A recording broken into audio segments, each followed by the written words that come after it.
Hello guys, welcome to this video. In this video we are going to look at administrative law case.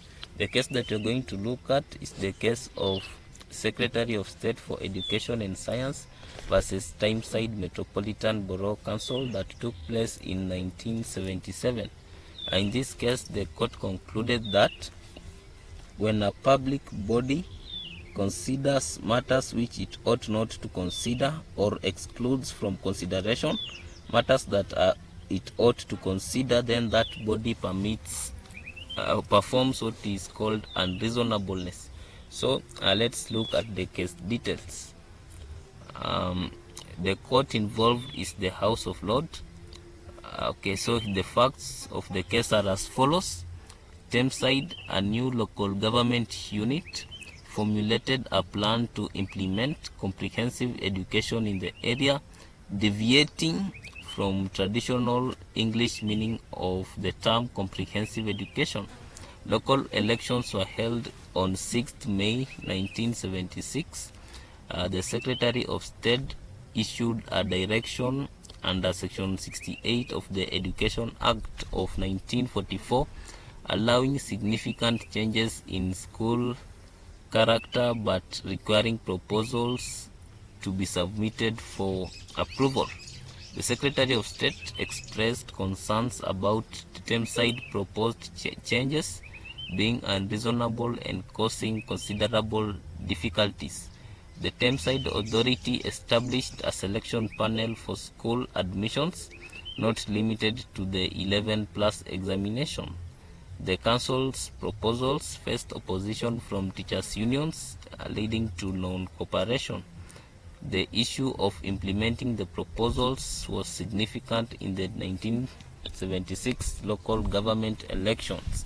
The Secretary of State communicated his decision to the authority on 11th June 1976, indicating concerns about the selection process for grammar school places. So the issue that were involved in this case are: 1, whether the Secretary of State's direction under Section 68 was lawful. 2 was whether the council's proposals were unreasonable. And 3, we have whether subsequent facts could be considered in determining the reasonableness of the proposals. So this is what was held in the House of Lords. The House of Lords upheld the Court of Appeal's decision to dismiss the appeal. The Secretary of State direction was found to exceed his powers. The Council's proposals were deemed unreasonable due to concerns about the selection process for grammar school places. Subsequent facts could only be considered if within the department's knowledge at the time of decision. So the rationale for this is that the Secretary of State's direction was deemed unlawful as it went beyond the powers conferred by Section 68 of the Education Act of 1944. The Council's proposals were considered unreasonable, particularly regarding the selection process for grammar school places. The court emphasized the importance of adhering to statutory provisions and ensuring decisions are based on valid grounds.